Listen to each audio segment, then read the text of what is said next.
Om Ajnanatimirandasya Jnananjana Shalakaya Chakshurumritam Yena Tasmai Shri Guruve Namah. Shri Chaitanya Manobhistam Stapitam Yena Bhutale Swayam Rupa Kadamayam Tadati Swapadantikam Vande Aham Shri Guru Shri Kamalam Shri Gurun Vaishnavamscha Shri Rupam Sagajatam Sahagana Raghunathanvitam Tam Sajivam Sadvetam Savadutam Parijan Saitam Krishna Chaitanya Devam Shri Radha Krishna Padan Sahagana Lalita Shri Vishakhanvitamscha He Krishna Karuna Sindhu Dina Bandhu Jagatpate Gopesha Gopika Kanta Radha Kanta Namastute Taptakanchana Gaurangi Radhe Vrindavaneshwari Shivanusuta Devi Pranamami Hari Priye Vanchakalpatarubhascha Kripa Sindhu Bhaivacha Patitanam Pavanebhyo Vaishnavebhyo Namo Namah. Jai Shri Krishna Chaitanya Prabhu Nityananda Shri Advaita Gadadhar Shri Vasadi Gaur Bhakta Vrinda Hare Krishna Krishna Krishna Hare Hare Hare Rama, Rama Rama, Hare Hare. Om Namo Bhagavate Vasudevaya. Om Namo Bhagavate Vasudevaya. Om Namo Bhagavate Vasudevaya. Hare Krishna, thank you all for coming. So, quick announcements that next week, July 11th, is Rath Yatra in Toronto. So we will not have classes next week for all batches. So no class on Friday, 10th of July, no class on Saturday, 11th of July, and no classes on Sunday, 12th of July. So I've sent messages out for those who are in local Toronto area. There are a lot of service opportunities from tomorrow, Sunday, 5th of July, as well as from 9th of July, Thursday onwards. So you can please consider to come for as much services as possible. The next announcement is that mid-September, the week of Radha Ashtami, will start Bhagavad Gita batch number 8. So I request all of you to help in getting at least 100 souls for this batch. So because it is batch number 8, we'll try to target the auspicious 108 or more souls for this batch. So look in all your contacts, friends, families, and try to get as many souls as possible. And during that same mid-September week, for batch 6 and 7, Bhagavatam new batch will also start.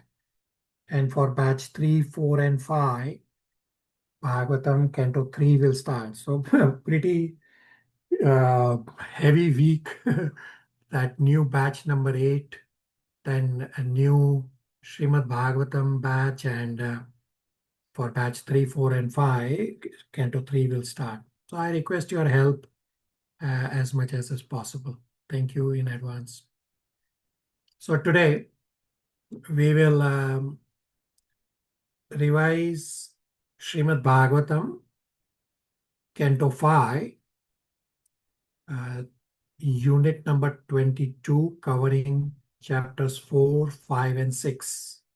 And towards the end, I will also answer inquiries from our previous session.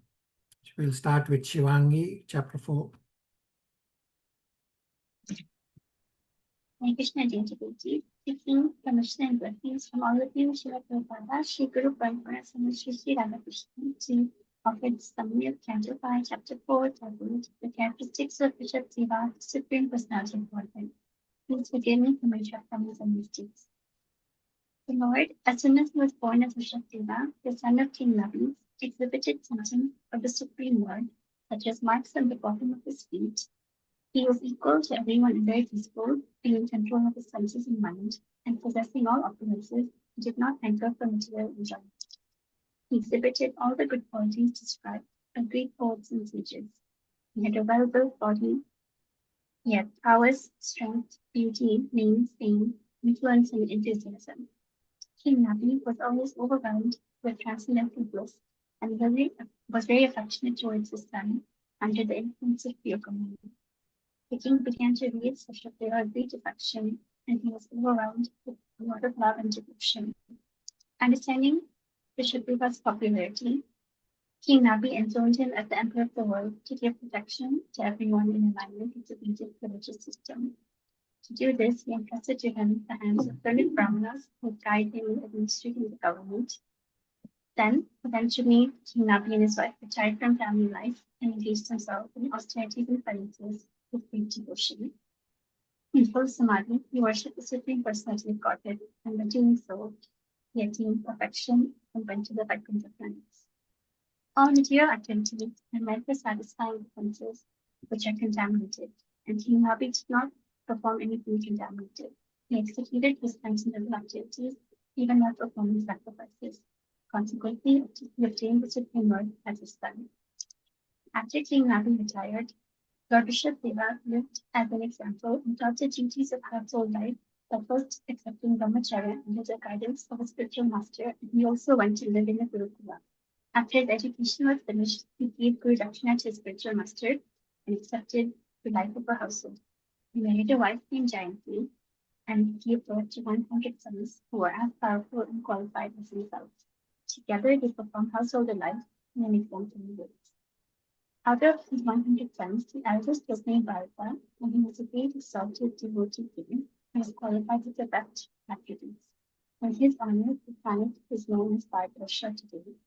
His other sons were also very exalted, and some of them went to become advanced devotees and authorized preachers of the Bhagavatam. According to their father's order, the remaining sons became well-cultured, well-behaved, and pure in their activities and expert in music knowledge and the performance of rituals, Vedic rituals. Thus, they all became perfectly qualified Brahmins. This illustrates that one's social position is determined by qualities and activities rather than birth, as Ch4's sons assumed different roles according to their qualifications, and not all of them went on to live as Kshatriyas. Being an incarnation of the Supreme Personality of Godhead, Lord Ch4 was fully independent because he was spiritual, eternal, and full of transcendental bliss. He was always supervised, and he saw everyone on the same level. He was unhappy to see others in misery, and he was the well-wisher of all humanity. Although he was a perfect personality, the supreme Lord and controller of all, he nonetheless acted as if he were an ordinary conditioned soul. He strictly followed the principles of Varnashram Dharma and acted accordingly to set a proper example. As the principles of the Varnashram system have become neglected over the course of time, through his personal characteristics and behavior, Ch4 taught the ignorant people how to perform duties within the system. In this way, he educated everyone in householder life, and by his instructions, he showed how people could remain householders while at the same time become perfect in devotional service. The material world is described by the Lord as Dukkalayam Ashashvatam, a temporary place of misery. No one can remain here, even if he makes a compromise with misery. One has to give up this body and accept another, which may not even be a human body. As soon as one accepts the material body, he is subjected to all the material conditions. Therefore, the leaders of society must be so ideal, following the footsteps of the Ch4, that by following them, one can relieve from the clutches of material existence. Although the Lord knew everything about confidential Vedic knowledge, he still maintained himself as a Kshatriya and followed the instructions of the Brahmanas. He performed all kinds of sacrifices 100 times according to instructions in the Vedic scriptures. Thus, he satisfied Lord Vishnu in every respect. He worshipped Lord Vishnu, and the prasada was distributed to all his demigods. Another key lesson in this chapter is that no one likes to possess anything that is like a will of the wisp or a flower in the sky, that everyone knows very well that such things do not exist. When Lord Ch4 ruled this planet, even common men did not want for anything at any time or by any means. Everyone was completely satisfied, and therefore there was no chance of anyone's hankering for anything. The people were so absorbed in affection for the king, and since this affection was always exceeding him, they were not inclined to ask for anything. Like this, the citizens were immensely supplied with all necessities of life due to the Lord's good government. This is the perfection of government. The citizens are unhappy due to bad government, or heads of government are condemned. During current times, this system of monarchy is destroyed by people. Lord Bishop gave us an example of how an emperor of the whole world kept all citizens fully satisfied by supplying the necessities of life and following the Vedic principles.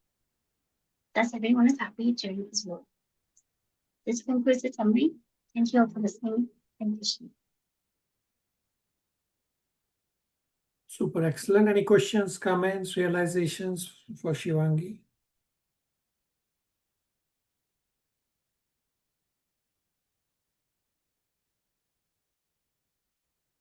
All right, I will also quickly summarize chapter 4. So Canto 5, Unit 22 is titled Maharaj Rishabdeva, covering chapters 4, 5, and 6. Chapter 4 is titled The Characteristics of Rishabdeva, Supreme Personality of Godhead. The qualities of Rishabdeva describe that from beginning of his birth, Rishabdeva's feet were marked with the transcendental signs of flag, a thunderbolt, lotus flower, etc. As the Lord began to grow, he became very prominent. He was equal to everyone. Although he had all the opulences, he was not at all attached to material enjoyment. He was self-controlled and therefore liked by everyone. Due to his super excellent qualities, everyone wanted him to rule the earth. Some further qualities are that he was fully independent, eternally free from material miseries, full of transcendental bliss, as a controller, equipoised, undisturbed by material senses, and friendly to everyone, as well as merciful to all. Indra, being the envious Indra, becomes envious of Rishabdev. Hence, Indra stopped rain on Bharatvarsh. Understanding Indra's envy, Rishabdev, the master of yoga, poured rain upon Ajanaba through Yogamaya. Bharatvarsh was formerly known as Ajanaba Varsha because it was ruled by King Nabi and his son Rishabdev. And after Bharat Maharaj's rule, the eldest son of Rishabdev, the tract of land became celebrated as Bharatvarsha. Considering Supreme Personality of Godhead to be his own son, Maharaj Nabi was certainly an illusion. But this was transcendental illusion facilitated by Yoga Maya. This transcendental illusion is required. Otherwise, how can one accept the Supreme Father as his own son? The Supreme Lord appears as the son of one of his devotees, here as son of Nabi, just as Lord Krishna appeared as the son of Mother Yashoda and Nand Maharaj. So these devotees could never think of their son as Supreme Personality of Godhead, for such appreciation would hamper their relationship of paternal love. Then Nabi enthrones Rishabdev because Rishabdev was popular among citizens and ministers. Rishabdev would give protection to people in terms of Vedic religious systems. And then Nabi renounced everything and attained Vaikuntha. So Rishabdev is an example of an ideal brahmachari life as well as an ideal grahastha life. Two purposes of incarnation are to liberate the devotees and to stop the demoniac activities of non-devotees. Rishabdev had nothing to learn from Gurukul. He went there just to teach the people in general how to take an education from the right source, from Vedic teachers.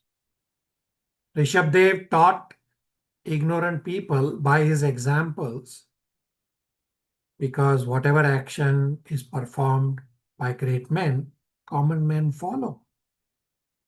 So Rishabdev followed Brahmanas. Rishabdev performed perfect sacrifices to satisfy Vishnu. Rishabdev satisfied citizens, and Rishabdev instructed his 100 sons. The 100 sons of Rishabdev, the 10 Kshatriya sons, eldest son is Bharat, is a great exalted devotee. In his honor, this planet became known as Bharatvarsh. Then 9 Mahabhagavat sons, very exalted devotees, authorized preachers of Srimad Bhagavatam, were glorified for their strong devotion. And then 81 sons were perfectly qualified Brahmanas, well cultured, well behaved, very pure in their activities, and expert in Vedic knowledge and rituals. All 100 sons were born as Kshatriyas, but by qualities, some became Kshatriyas, some Mahabhagavats, and some Brahmanas. That's a quick summary of chapter 4. Questions, comments, realizations?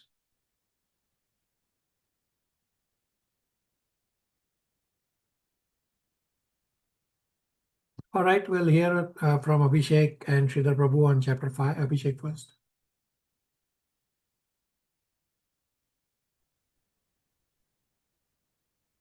Hare Krishna everyone, seeking permission from all devotees, Srila Prabhupada and Shri Radha Krishna to be present on first two sections of chapter 5. So this chapter speaks about Lord Rishabhde's teaching to his son, and these teachings describe the Bhagavad Dharma, which transcends the religious principle for liberation and mitigating material misery. So these are very important verses. Srila Prabhupada has given many lectures on these verses. The first verse, often quoted, goes like this. Shri Rishabha Uvacha Nayam Deho Deha Bhajam Niloke Kashtan Kaman Arhate Vidbhujam Ye Tapo Divyam Putraka Yena Sattvam Shuddhe Yasman Brahma Sakhyatvanantam. Lord Rishabdev told his sons, my dear boys, of all the living entities who have accepted material bodies in this world, one who has been awarded this human form should not work hard day and night simply for sense gratification, which is available even for dogs and hogs that eat stool. One should engage in penance and austerity to attain the divine position of devotional service.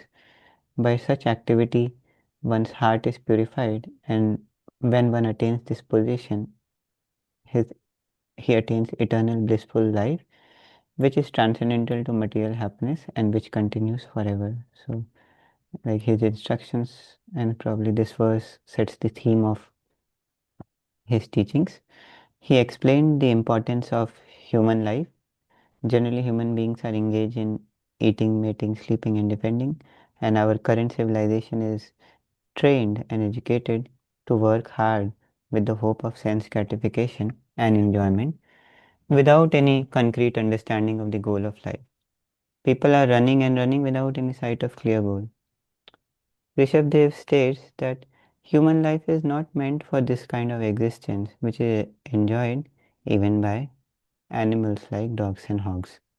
Human life is meant for voluntary acceptance of austerities and penances in order to attain a divine life. By tapasya, one can get out of material clutches. Everyone is looking for happiness, and by following the Bhakti Yoga process, we can make an end to all problems of life. This human body is compared to a vehicle. We can use it to attain liberation or walk towards hell. This is the opportunity we have. Now, for those seeking liberation, it is suggested to associate with Mahatmas. Now, who are these Mahatmas? Srila Prabhupada comments that both impersonalists and devotees can be taken as Mahatmas, even though the goal of following them will be different. If we serve devotees, we will reach Krishna, but if we serve impersonalists, we can only reach up to Brahman realization. Such Mahatmas are equipoised they see all living beings equally and they are free from anger. And specifically, devotees are always engaged in service of the Lord. And we should try to take association of such Mahatmas and serve them. Shri Chaitanya Mahaprabhu also recommends that asatsanga tyag a Vaishnavachar, give up all abominable associations and take association of Krishna Bhaktas. A devotee is not interested in anything which is not related to Krishna.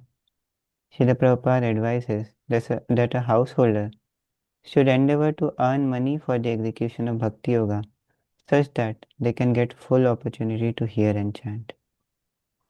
On the other hand, one desiring to stay in the shackles of material life associates with women hunters and non-devotees and engages in sense gratification.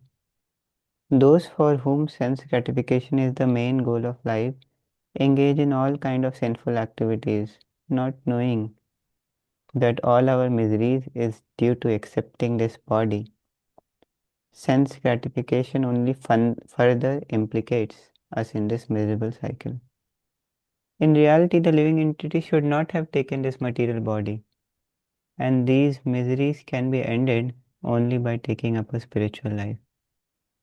It is false to think that by piety or good work, reactions of sinful life can be destroyed.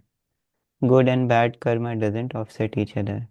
Actually, both cause bondage to material life, making us come back to enjoy or suffer the good and bad reactions.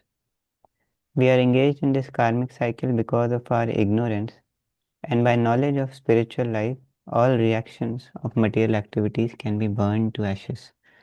Thus, by the knowledge about Lord Vasudeva and by surrender to him, this eternal ignorance can be destroyed. Lord Rishabdev also explains that sense gratification is a useless waste of time and only a mad person tries to enjoy material happiness centered around household life, behaving in an animalistic way. Attraction for the body of the other gender is the basic principle of materialistic life. This knot in the heart, Hridaya Granthi, is difficult to undo and it causes further bondage by subsequent attraction to property and wealth and implication with the consciousness of I, me and mine. Only when by devotee association and devotional service this knot in the heart is slackened, one can gradually give up the selfish mentality. Then they become eligible to return home back to Godhead. Lord Rishabdev also gives us steps to give up our false ego. To summarize briefly, this starts with accepting the shelter of a bona fide spiritual master and engaging in devotional activities while giving up sense gratification. By chanting, hearing, reading, and glorifying the Lord always, and by giving up negative habits like enmity and anger, gradually one becomes elevated in knowledge and is able to give up false ego. The sum and substance of these instructions is that one should refrain from acting out of desire for sense gratification and should instead always engage in Lord's loving service. Following these recommendations, one can come to the Brahmabhuta stage or the self-realized state. Lord Krishna explains in Bhagavad Gita 18.54 that such a person engages in pure devotional service. Brahmabhuta prasannatma na sochati na kankshasi sama sarveshu bhuteshu mad bhaktim labhate param. One may try to come to this self-realized state also by other processes like yoga and philosophical speculation, but they have to give up this process after being liberated. But for devotees, their activities before and after the Brahmabhuta stage remain unchanged and they always engage in devotional service of the Lord. With this, I conclude my presentation. Please correct me if there were any mistakes. Thank you. Super excellent. Srila Prabhu. Hare Krishna. Hare Krishna, Prabhujis and Matajis. Dandavat Pranam. Please accept my humble obeisances. All glories to His Divine Grace, Srila Prabhupada. Thank you for giving me this opportunity to present Srimad Bhagavatam, Canto 5, Chapter 5, verses 15 to 35. This sections, there are 4 sections. It is divided into the first section talks, the verses are 15 to 18, obligations of a leader. Verses 19 to 20, the Lord and his devotee in one family. Verses 21 to 27 talk about the glory of the Brahmanas. Verses 28 to 35 talk about Lord Rishabhadev's renunciation as an Avaduta. First section, obligations of a leader. The responsibility of a leader is to discourage karmic activity without becoming angry. The leader should continue giving instructions and guide the neophyte disciple or neophyte devotee. Even if the disciple or the devotee, the son or citizen, is unable to follow, otherwise it is like leading a blind man to a dark well and causing him to fall in the well.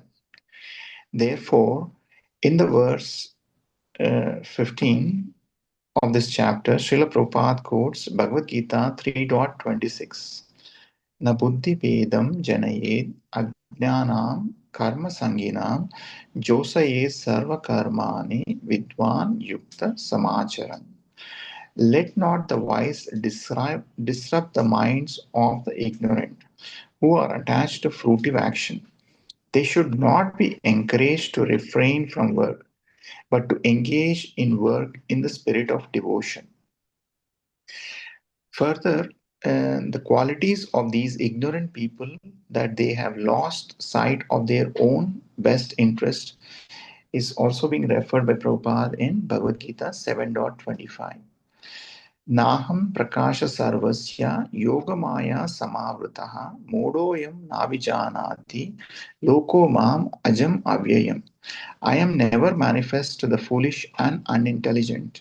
For them, I am covered by my eternal creative potency, Yogamaya, and so the deluded world knows me not, who are unborn and infallible.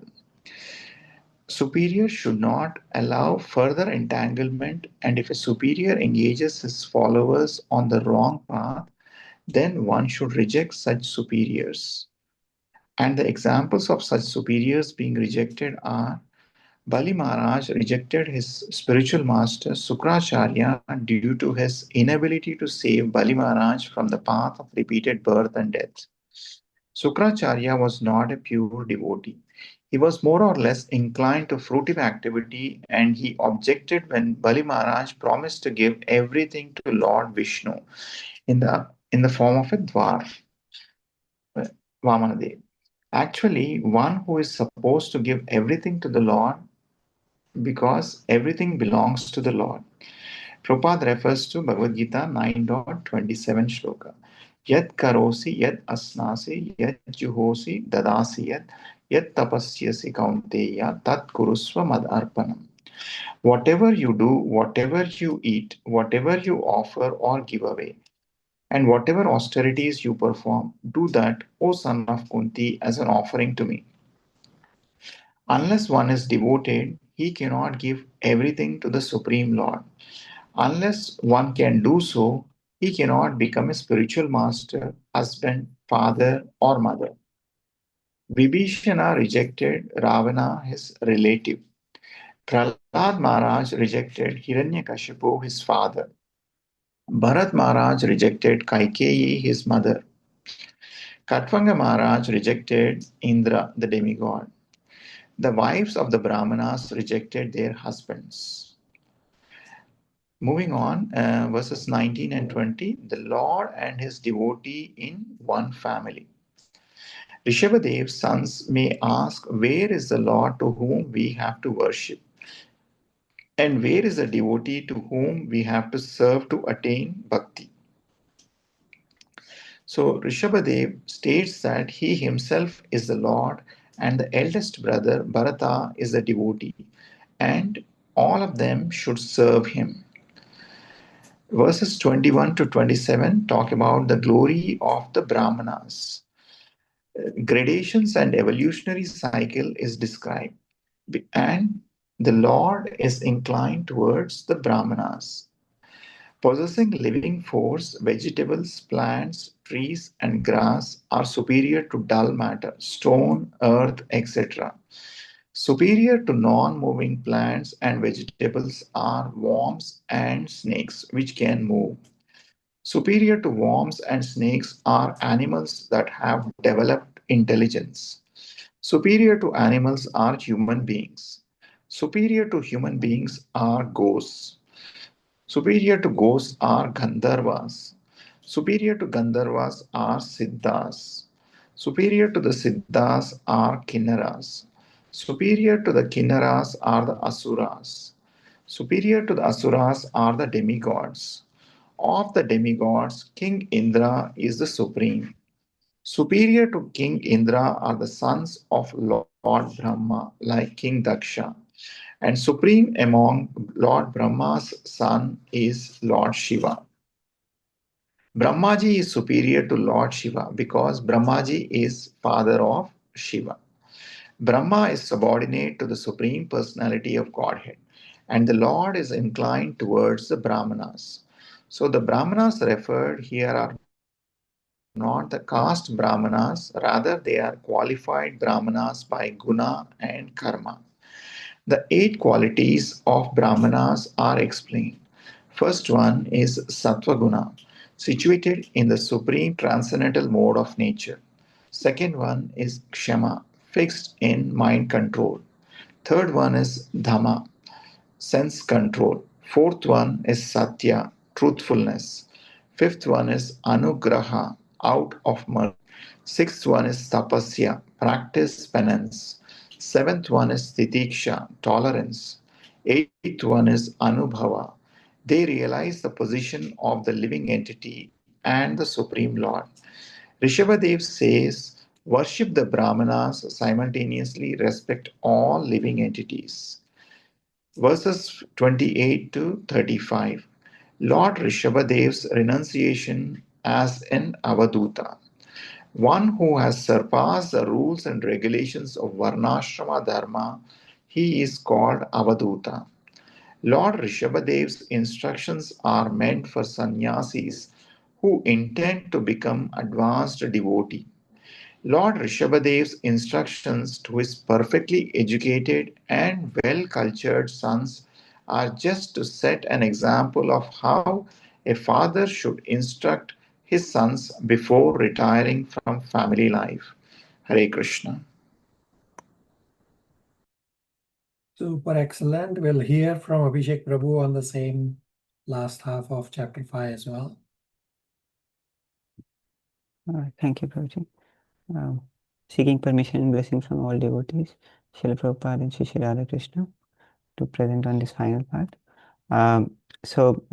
Continuing the previous presentation, now Rishabdev also instructs his son about the obligations of a leader, what are their responsibilities, who has taken charge of other people. So, which are also very relevant for devotees who may be guiding others. So, any person who takes responsibility of other devotees should guide them following these principles. They should always discourage karmic activities of the follower. Without becoming angry, they should continue giving instructions, even if sometimes the follower is not able to follow. And they should never allow the follower to be entangled further in material life. In general, everyone should be supported and encouraged to be engaged in devotional life, irrespective of their situation. And if a teacher is engaging a follower in the wrong path, such a teacher should not take a superior position. Now, it's also described that unintelligent people think that Supreme Lord accepts a body composed of material energy. Actually, his body is fully spiritual, even if he is appearing on the material plane.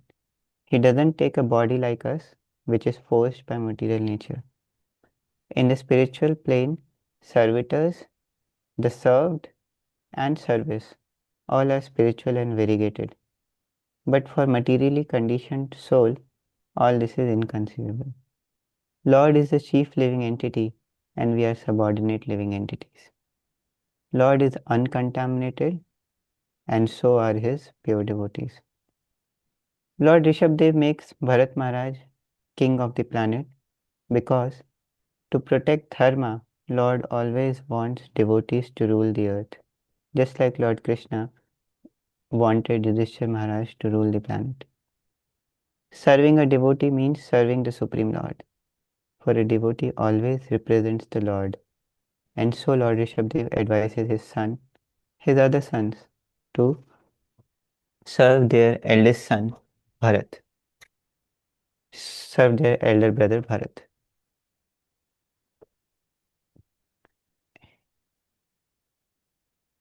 There are also different hierarchies of living entities described, and among these, the Vaishnava Brahmanas are the best.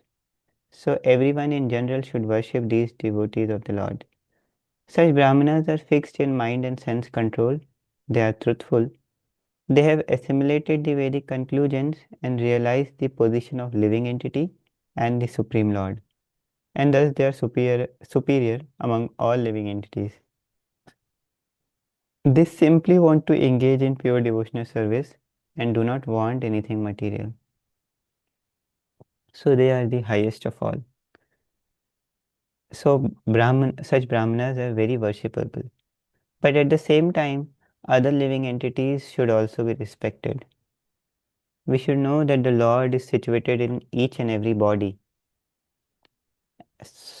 That is, everyone is related to the Lord. So no one should be envied. In this way, we also give respect to the Lord. So Lord Rishabdev instructed his sons in this way, but actually he instructed all of us.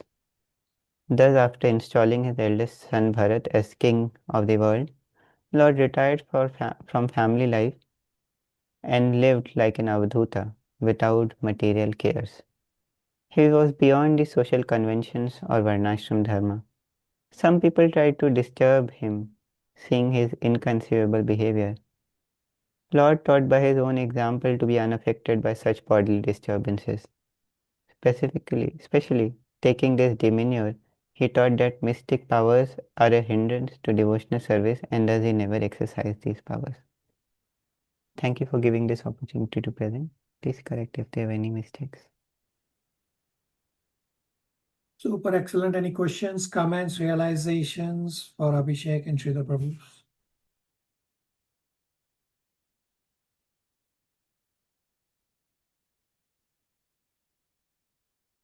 Prabhuji, perfect and very good, Prabhuji.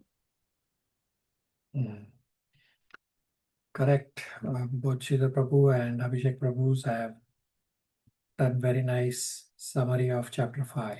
I will also quickly summarize, although Abhishek and Sridhar Prabhus have already covered all the points very, very nicely. So chapter 5 is titled Lord Rishabdev's Teachings to his sons. Very important chapter, lot of important teachings. Lord Rishabdev highlights the importance of human life. Human body can grant liberation. Two types of materialists cause bondage. First one is one who is attached to woman and sense gratification. And the second is one who is simply a non-devotee.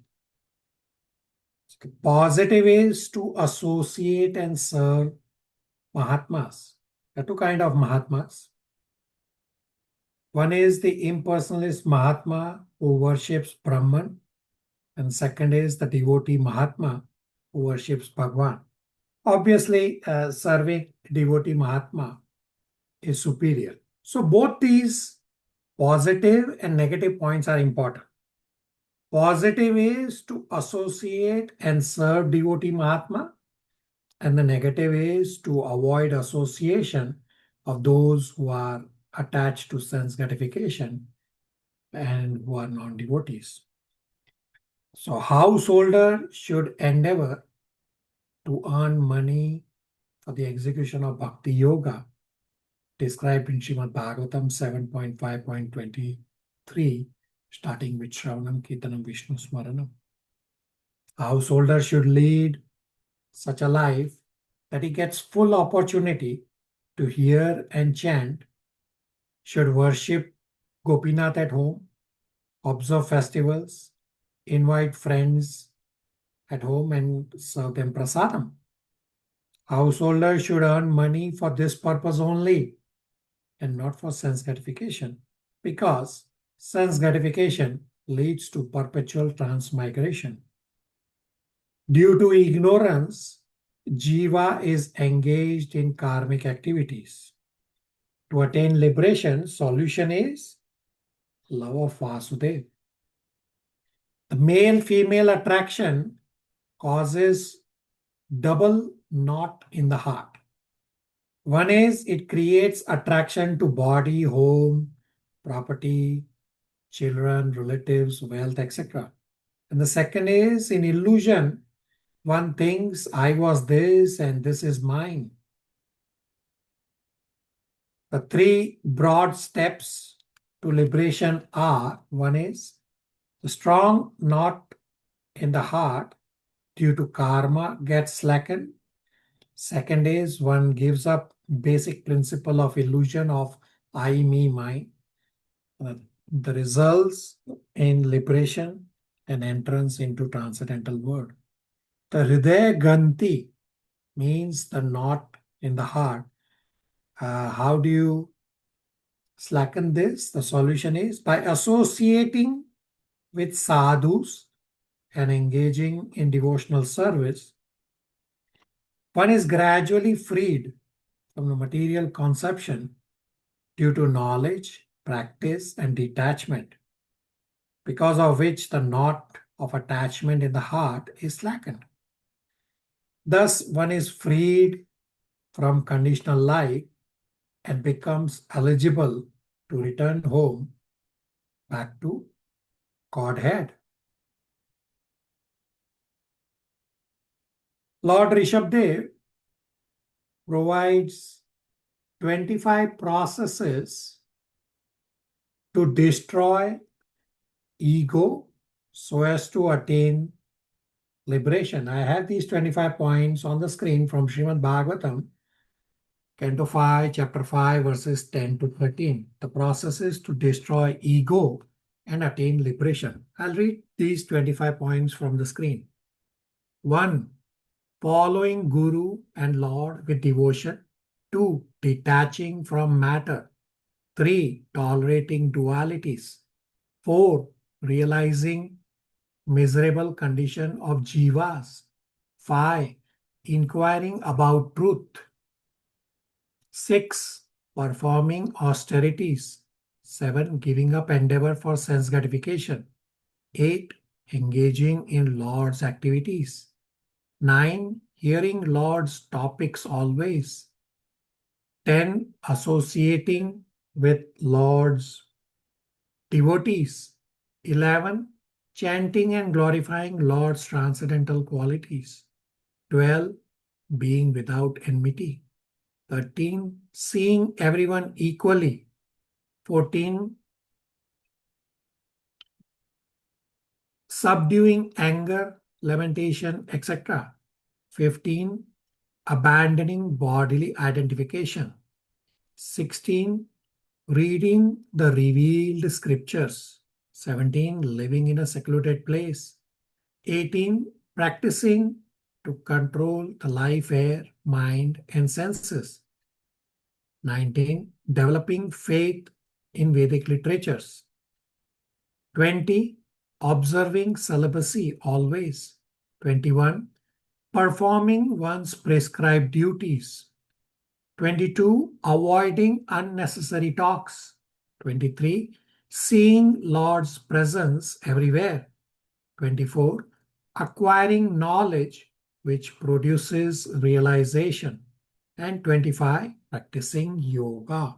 So these 25 processes Lord Rishabdev has provided to destroy ego so as to attain liberation. The sum and substance of these 25 processes is that one should refrain from acting out of desire for sense gratification and should instead always engage in Lord's loving service. Ignorant people have lost sight of their own best interest. Therefore, the responsibility of a leader is to discourage karma without being angry. Leader should continue giving instructions and guide the neophyte, disciple, or devotee, even if the disciple, the son, or citizen is sometimes unable to follow his order. Otherwise, is like leading a blind man to a dark well and causing him to fall in. Srila Prabhupada therefore quotes Bhagavad Gita 3.26 that do not disturb people, just try to engage them in devotional service. Srila Prabhu very nicely recited, and Abhishek Prabhu also very nicely recited a difficult, very long verse. A superior should disallow further entanglement. If superior engages his followers on a wrong path, then one should reject such superior.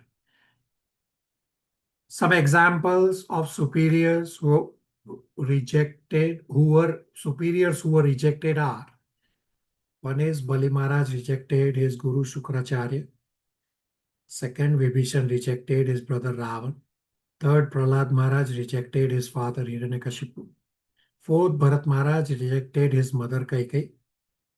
5, Katwanga Maharaj rejected demigod Indra. And 6, the wives of Brahmanas rejected their husbands. Rishabdev states that he himself is the Lord to his sons, that you should worship me and also worship the eldest brother Bharata, who is a devotee to whom you should serve. Rishabdev further teaches to serve Brahmanas because Brahmanas are best among all people. Lord Rishabdev says, worship the Brahmanas and simultaneously also respect all living entities. Lord Rishabdev lived as an Avadhuta and renounced everything. One who has surpassed the rules and regulations of Varnashram Dharma is called an Avadhuta. Lord Rishabdev instructed his perfectly educated and cultured sons just to set an example of how a father should instruct his sons before retiring from family life. That's a quick summary of chapter 5. Questions, comments, realizations? Hare Krishna, Prabhuji. Yep. What happened between Khatwang Maharaj and Indradev that he was rejected? I don't have the whole story in front of me right now. I'll look it up and let you know later. Okay, thank you. Hare Krishna, Prabhu. Hare Krishna. Why are ghosts superior to human beings, Prabhu? Yeah, so that's one of the question in the question answer session. Also, I will answer right now that we'll read when we reach the question answer session. We'll read the verse where Prabhupada has actually described that because ghosts have subtle bodies, while humans have gross body. In that sense, ghosts are superior. This does not mean ghosts are superior to humans. Just understand from the context that is referring to the subtle body, that ghosts only have subtle body. And actually, when we reach the question answer session, we'll read where Prabhupada has described this in Bhagavatam, Canto 5, Chapter 5, verse 21 and 22. Srila? Thank you, Prabhu. Hare Krishna. Thank you for listening with rapt attention. All right, I will also quickly summarize Chapter 6. Chapter 6 is titled the activities of Lord Rishabdev. Lord Rishabdev refused to manifest mystic perfections for which the so-called yogis hanker because of the beauty of devotional service. Devotees are not at all interested in so-called mystic power. Devotional service is more valuable than yogic mystic powers. Devotional service to the Lord is guaranteed for those who do not desire liberation and mystic power. Such siddhis are presented by the illusory energy of the Lord, means they are also material. Real purpose of the yoga system is to achieve the favor and shelter of the lotus feet of the Supreme Personality of Godhead. Next, the nature of mind is described very nicely, that never trust the mind because mind can cheat at any time. Mind is like an unchaste wife. Mind is the root cause of lust, anger, pride, greed, lamentation, illusion, and fear, causing bondage to karma.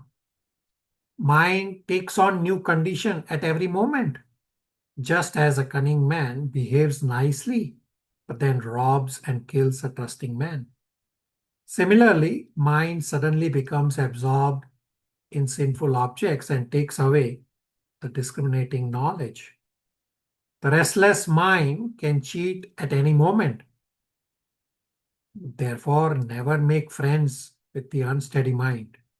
Example, Shiva was also agitated by Mohini Murti.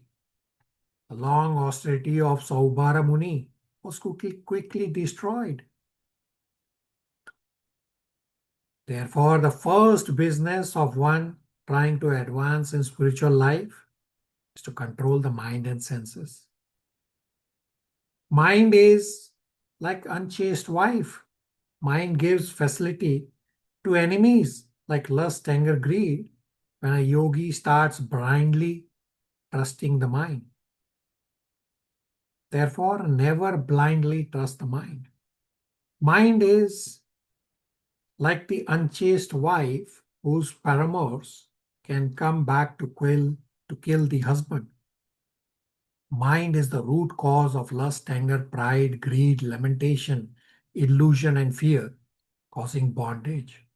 So, what learned men will put faith in the mind?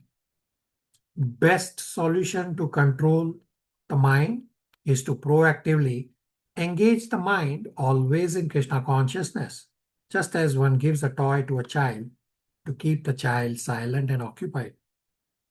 Rishabdev concluded his pastime by teaching yogis how to give up body.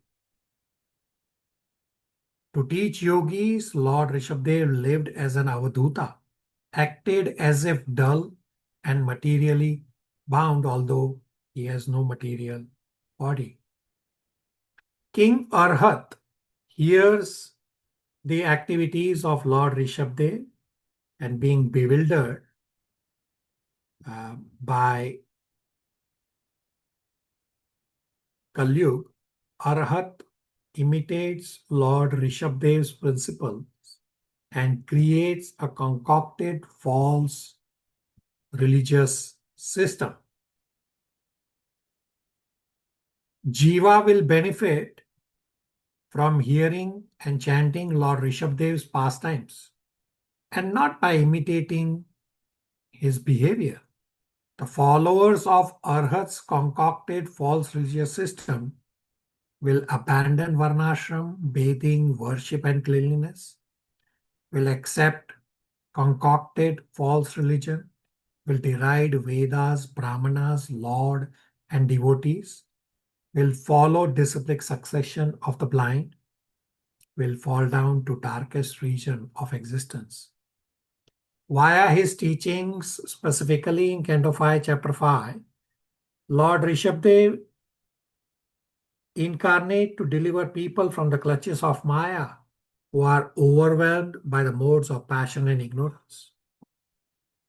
People of Bharatvarsh are most pious because they are accustomed to glorifying the auspicious activities of Lord's incarnations. Throughout the world, there is no question of bhakti yoga or devotional service, but the people of Bharatvarsh can easily understand the devotional service to the Lord. Thus, every inhabitant of Bharatvarsh can perfect his life by discharging bhakti yoga and then preaching this bhakti yoga throughout the world for the benefit of everyone. Devotees do not care for mukti or liberation. Rather, devotees are simply focused on doing devotional services. Devotional service unto the Lord is the highest attainment for anyone desiring liberation from the turbulations of material existence. When one attains the service of the Lord, which is not different from the Lord, one does not desire anything material. Real mukti means being situated in one's constitutional position as the Lord's servant. So going back to Godhead means one regains his original Swarupa as the eternal servant of eternal Master Krishna. One may be physically either in the material world or in the spiritual world, does not matter. Going back to Godhead means you have regained your original Swarupa as eternal servant. Therefore, when a living entity is engaged in Lord's loving service, he has already attained mukti. Consequently, a devotee does not aspire for mukti, even if it is offered by the Supreme Lord himself. Now, lastly, Parikshit Maharaj is thinking that Lord appeared in Priyavrata's dynasty as Rishabdev, in Uttanapada's dynasty as Prithu Maharaj, and Lord Kapila as Krishna in Yadu dynasty. Therefore, Parikshit Maharaj is thinking that Lord did not appear in his Kuru dynasty. So Lord Krishna is actually more affectionate to Pandavas as compared to Yadus. Therefore, Krishna gave highest prema to Pandavas. So because of Parikshit Maharaj's this thought, Sukadeva Goswami encourages Parikshit Maharaj by reminding Parikshit Maharaj of Lord Krishna's intimate dealings with Pandavas. As well as Sukadeva Goswami states the rarity of bhakti and the superiority of bhakti to liberation. Those engaged in getting the Lord's favor attain liberation from Lord very easily, but Lord does not very easily give the opportunity to render direct service unto him. Although Lord Krishna did not appear in the Kuru dynasty, he was so obligated to Pandavas' devotional service that Lord Krishna acted as their messenger and guided the Pandavas throughout many dangerous situations. Lord Krishna was more affectionate to the Pandavas due to Pandavas' devotional service.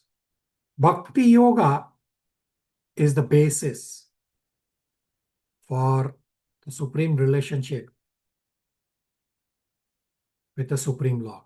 Bhakti Yoga is far superior to liberation. Bhakti Yoga is rare. Last point is the Falashruti. The results of hearing and describing Lord Rishabdev's activities are: 1. Vanquish sinful activities. 2. Create complete auspiciousness. 3. Attain pure bhakti. Hare Krishna. Any questions, comments, realizations?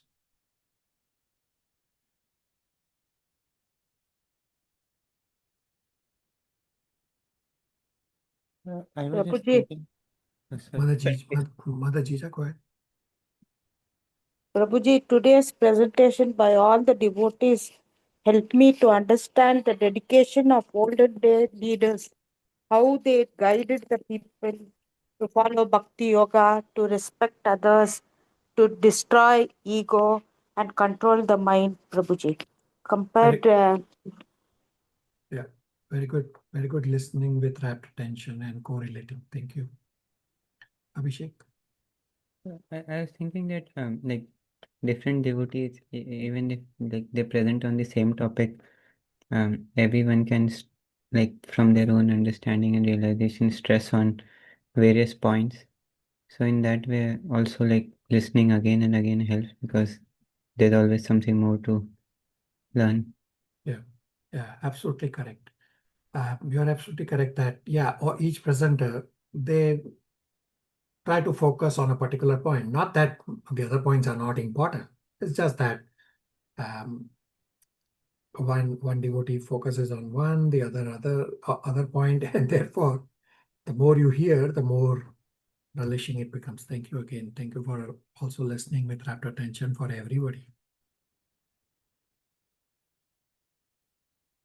All right, I will now answer the inquiries submitted from the previous sessions. So the first question we already discussed at great length at our last class. I will now answer the second question, which also we discussed. Question number 2 is, how are ghosts superior to human as ghostly form is considered miserable? So as I discussed that, because ghosts have subtle bodies while humans have gross body, in that sense, ghosts are superior. This does not mean ghosts are superior to humans. Just understand from the context. And Prabhupada actually describes this in 5.5, 21 and 22 translation. I'll bring up on screen and we'll read. Mother Jija will read. I have on the screen 5.5.21 and 22 translations. Mother Jija, you want to read?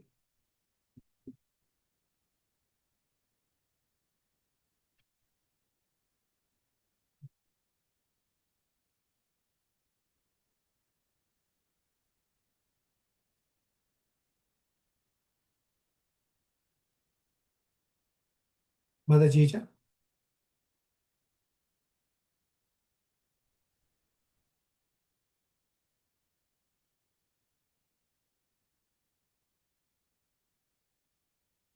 Chandran Prabhu can read translation. Hare Krishna. Of the two energies manifest, spirit and dull matter, beings possessing living force, vegetables, grass, trees, and plants are superior to dull matter, stone, earth, etc. Superior to non-moving plants and vegetables are worms and snakes, which can move. Superior to worms and snakes are animals that have developed intelligence. Superior to animals are human beings. And superior to human beings are ghosts because they have no material bodies. Superior to ghosts are the Gandharvas, and superior to them are the Siddhas. Superior to the Siddhas are the Kinnaras, and superior to them are the Asuras. Superior to the Asuras are the demigods, and of the demigods, Indra, the king of heaven, is supreme.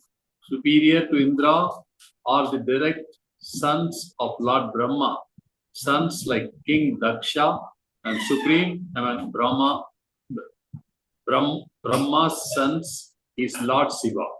Since Lord Shiva is the son of Lord Brahma, Brahma is considered superior, but Brahma is also subordinate to me, the Supreme Personality of Godhead. Because I am inclined to the Brahmanas, the Brahmanas are best of all. Hare Krishna. Right, so Prabhupada clearly says in a translation, ghosts are superior because they don't have material bodies, they only have subtle bodies. Abhi, Sridhar and everybody, does that answer? Yes.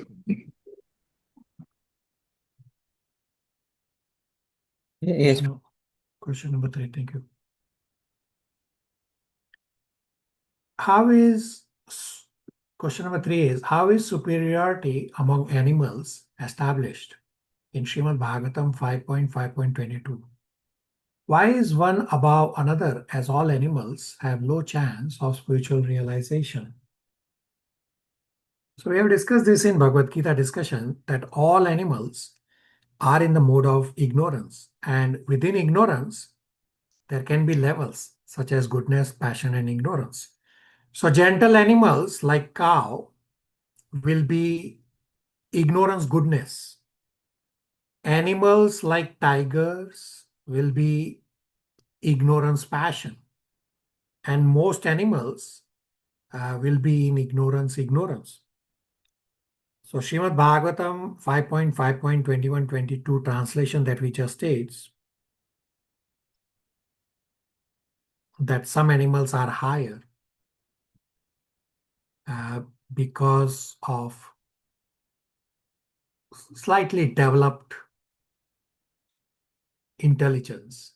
So if you read back here, Prabhupada says, animals that have developed intelligence. So some animals do have developed intelligence, not all. But essentially the point is that all animals are in ignorance, but there are levels of goodness, passion, and ignorance within ignorance. Does that answer?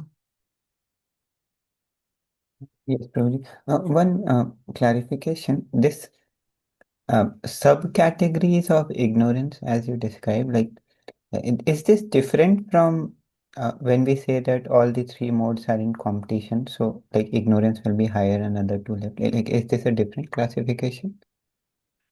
It's not a different classification, it's just within them there are levels. So overarching mode for the animals is ignorance. But then some have goodness. This does not mean that the tiger will have goodness. No, tiger will never have goodness. Yeah, he may have very tiny influence of goodness, especially say when a tiger is, say, giving birth to the baby. Yeah, he'll cuddle. That's kind of a goodness activity for a tiger. So even for animals, all three modes will be pulling at all times, but there will be a dominant, right? The tiger will have the passion together with ignorance as the dominant. Okay. Thank you. Very good. Question number 4. Srimad Bhagavatam 5.5.22. Why does Srila Prabhupada describe in purport that living force can come out of matter? This is opposite to the point that life comes from life. So we'll read, and this will become clear, that if you actually read 5.5.21 and 22, paragraph number 3, Prabhupada says, although it may be said that in material world a living force is generated from matter, it must be admitted that originally matter is generated from the supreme living being. Meaning, Srila Prabhupada is not saying life comes from matter. Rather, Srila Prabhupada is saying that people in the material world think life comes from matter, but in reality, life comes from the Supreme Lord. So let's read. I'll bring up again. Mother Jija, are you now able to read?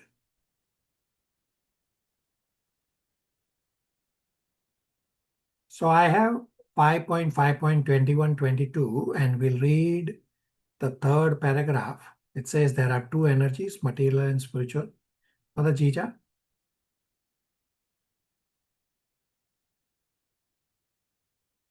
Okay. There are, Prabhuji, can you hear me? Yeah, now we can hear you. Go ahead. There are two energies, material and spiritual, and both originally come from Krishna. Krishna is supreme living being. Although it may be said that in the material world, a living force is generated from matter, it must be admitted that originally matter is generated from the Supreme Living Being. Nitya Nam Chetanas Chetana Nam. Katha Upanishad 2.2.13. The conclusion is that everything, both material and spiritual, is generated from the Supreme Being. From the evolutionary point of view, perfection is reached when the living entity attains the platform of a Brahmana. A Brahmana is a worshipper of the Supreme Brahman, and the Supreme Brahman worships the Brahmana. In other words, the devotee is subordinate to the Supreme Lord, and the Lord is inclined to see to the satisfaction of his devotee. A Brahmana is called Dvija Deva, and the Lord is called Dvija Deva. He is the Lord of Brahmanas. The evolutionary process. That's okay. So read the line, what Prabhupada says.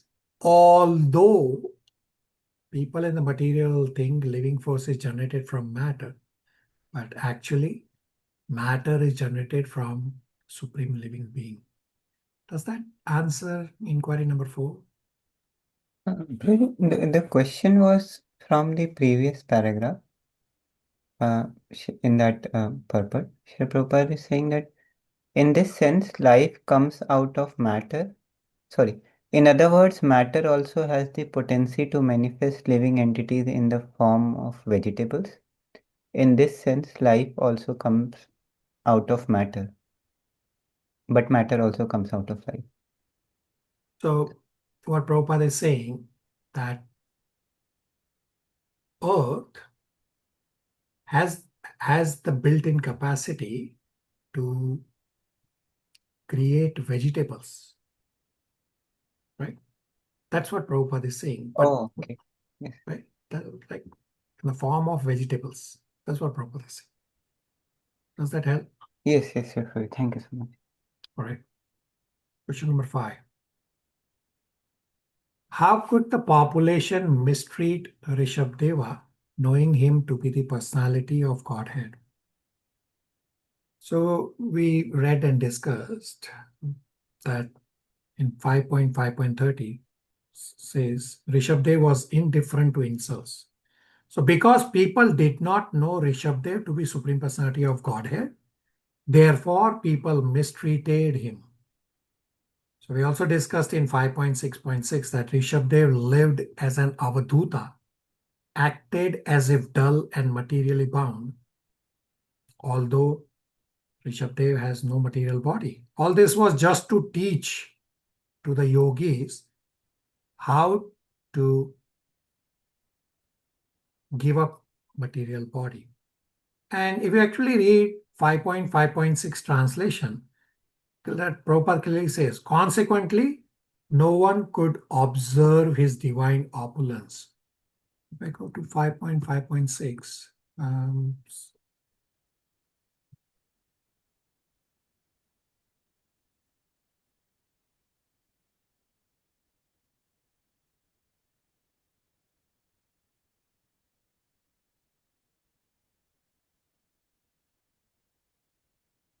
I have the wrong reference. I'll have to, one of the reference says,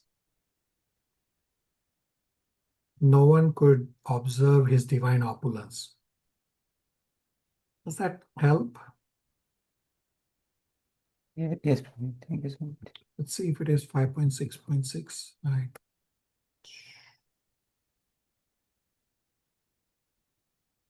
Yeah, it's 5.6.6 says, consequently, nobody could observe his divine opulence.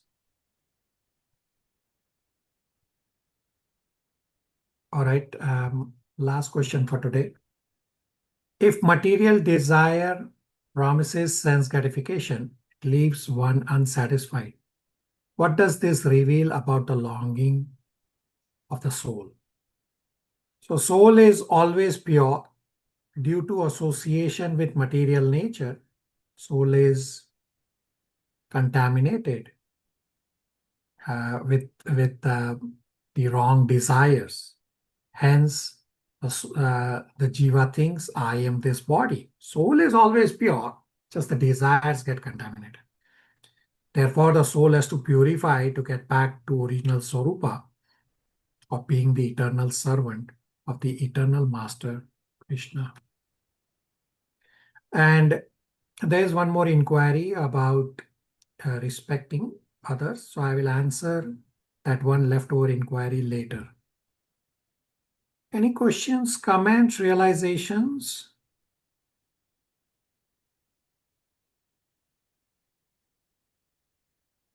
So my last request to all of you that you delete Zoom from your devices and reinstall Zoom so that updates get pushed onto your devices. Or if you are on your computer, you have the option to click updates to update Zoom.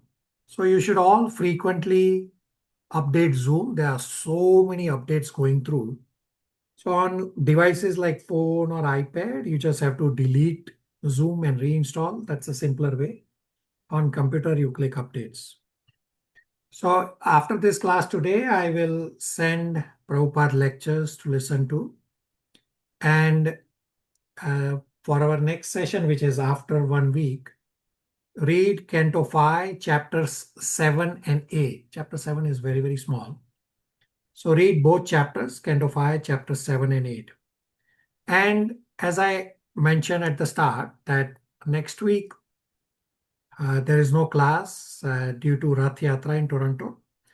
I will send Srila Prabhupada lectures in lieu of next week's class.